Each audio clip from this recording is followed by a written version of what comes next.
Welcome back, everyone, and hello to our audience on Zoom. Tonight, we're celebrating the work of Simon Inglis and Daniela Elsa. First up, we're going to have Simon. Simon is a poetry MFA candidate in the Department of Writing at the University of Victoria. We're just talking about UVic and how it's one of 3 writing programs in Canada, which is a standalone department not attached to English. So it's pretty cool to be a MFA student there. And Simon came to poetry through the spoken word scene, and he embraces it as a distinctly sonic form, one that is more alive when shared aloud. Simon has engaged in oral storytelling and ongoing communal community practices, and has developed and headed programs for children, young adults, and storytelling, fostering empathy and creativity. He's also worked with neurodivergent youth, and he's worked for a number of First Nations organisations across BC on projects relating to their oral history. And he also has a chapbook, which very sadly doesn't have any books for us tonight, but maybe in the future. So please welcome Simon Inglis. I'm so excited.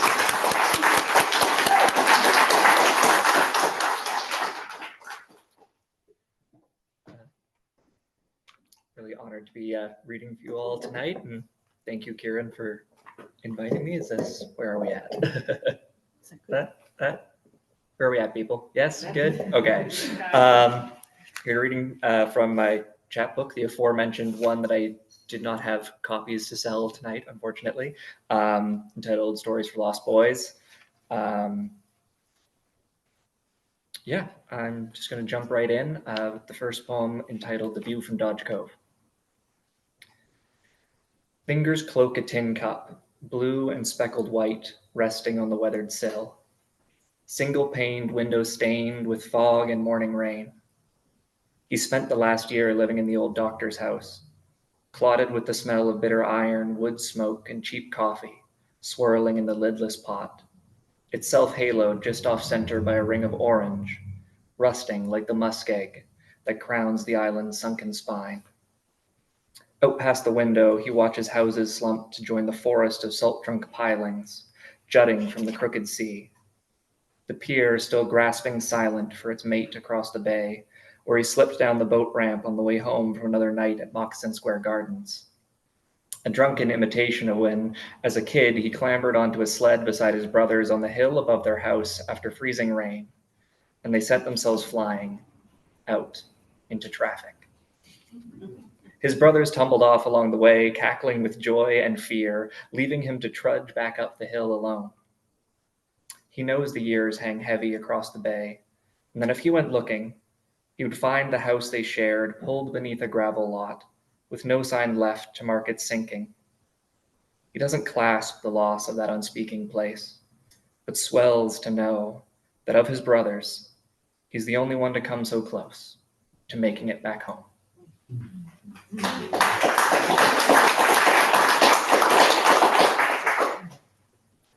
Beginnings.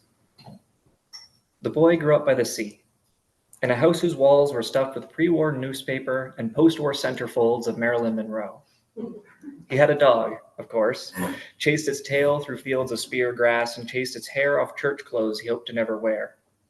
He sheltered with his sister under sagging branches and fresh-cut rhubarb leaves, pushed his brother down the stairs taped up inside a refrigerator box. He ate salmon cross-legged on the floor, split oil-crisp skin with the dog still nursing its paw, tongue lapping at the crumpled scales like a fragile sheet of rusted tin, curled into the sweetness, and the time that ball of alcan foil bent his overcrowded baby teeth. He ran away the day he turned 16, or at least he thinks he might. Alternative medicine.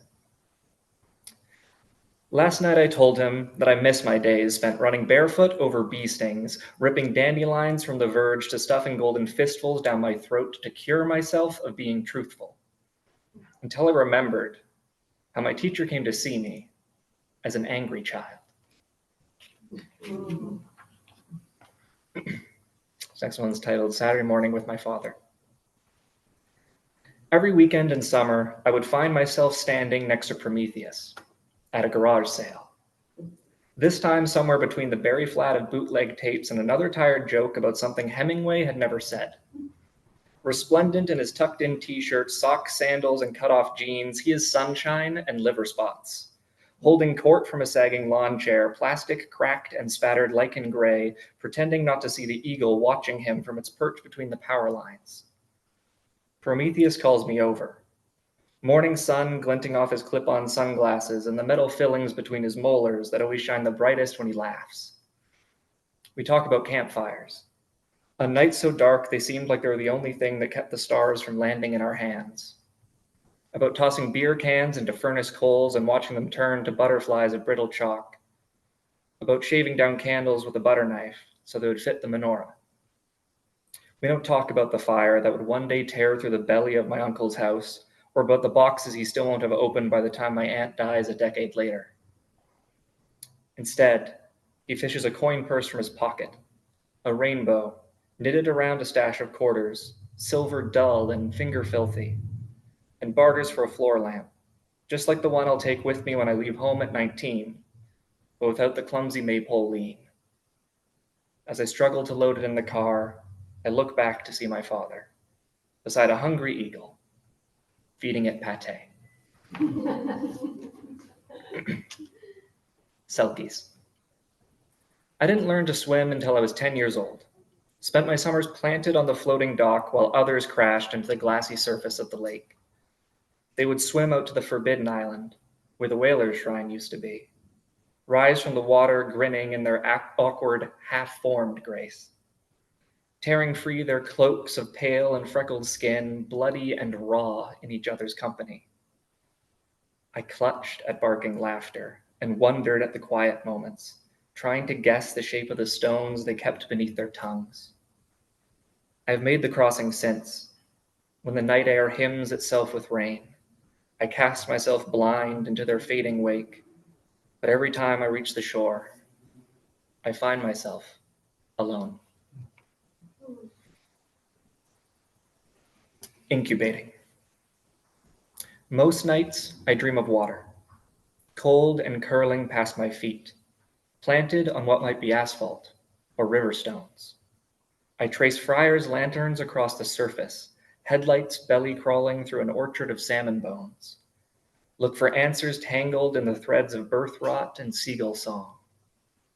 Try to give my voice that lies frozen in my throat to the flood waters pooling between my rafters. Beg to flesh myself with rain and call my waking veins to taste at last of something sacred.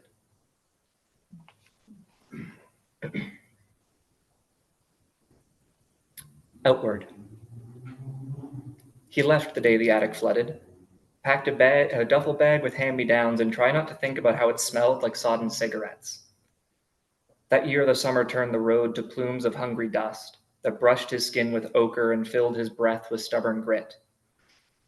The road took him past a graveyard, sprouting ragged from the hillside, stubbled white and gold with quaking trees. He wandered between headstones, daubed with lichen, ash and sulfur growing over vanished names and anchors marking bodies that never tasted soil. He lay back on the boneless earth, let the stillness hum through the hollow of his chest, and somewhere in between his lungs, a wordless quickening to sorry. He did not yet know what cradled him to sleep among the aspens, nor the ocean rolling through their branches. This next poem is titled Almost Drowning in the Bulkley River. We followed animal trails through chest-high grass until we reached the river's buckled knee, the water blue-green shining jasper like a raft of jellyfish, heavy-bellied with river stones. We stepped into a narrow channel that ran along the bank, dancing with ice water and boiling sun, ground our heels to silt on speckled rocks, lay back in water barely deeper than our knees, allowed the cold to dry the air out from our lungs and lift us by the fullness of our empty chests. We let the river's small and fragile twin sweep us towards its sibling's surging breadth, watched an orphan flycatcher flit above us, landing on a leafless branch that bowed across the channel's throat. A twitching silver thread, between its needle beak. We fell beneath those ribbon trails of dusted light, bodies scintillated with our sinking. I was never baptized, but I could see how water had the strength to make you holy.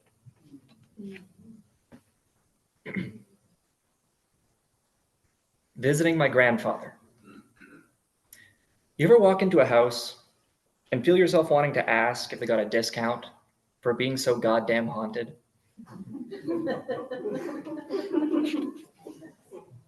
Castaway. The Arctic chewed his ship between its hollow jaws, cast him half-formed upon a beach of tooth-white shells, pale skin caked with salt, lungs painted blue with engine smoke.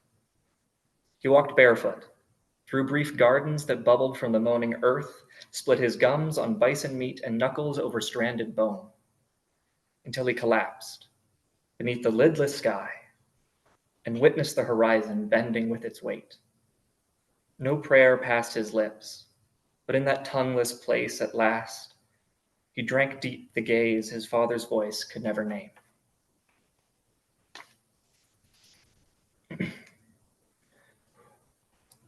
Heirloom.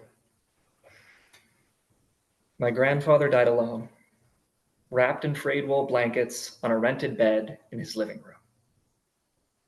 His face that I half borrowed frozen in a thunderstorm of morning light. He left me his backgammon set, a case of gray and splintered driftwood set with polished brass, panels creaking with the smell of sea salt, rum, and diesel smoke.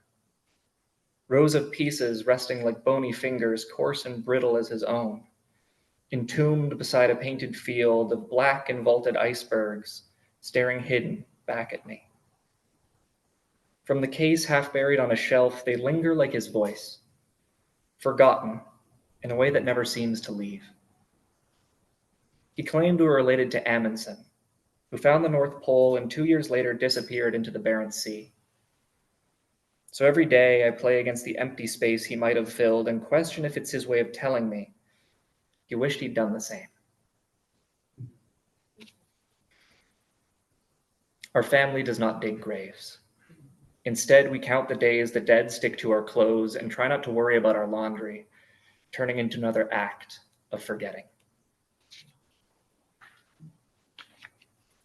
This final poem is in 3 parts. It's entitled Breath. 1. He drifted ashore in summer, the shattered hull beneath his feet sounding with the brittle welcome of the stones, the coastline bearded with blackberries, bramble coils drunk on soil rich with shells and sunken homes. Somewhere deeper, he could hear church bells, Spanish brass, and British timber. He followed the trail furrowed in the earth by sacred bodies, salvaged from their lake-bound home, by men who waited until no one was looking.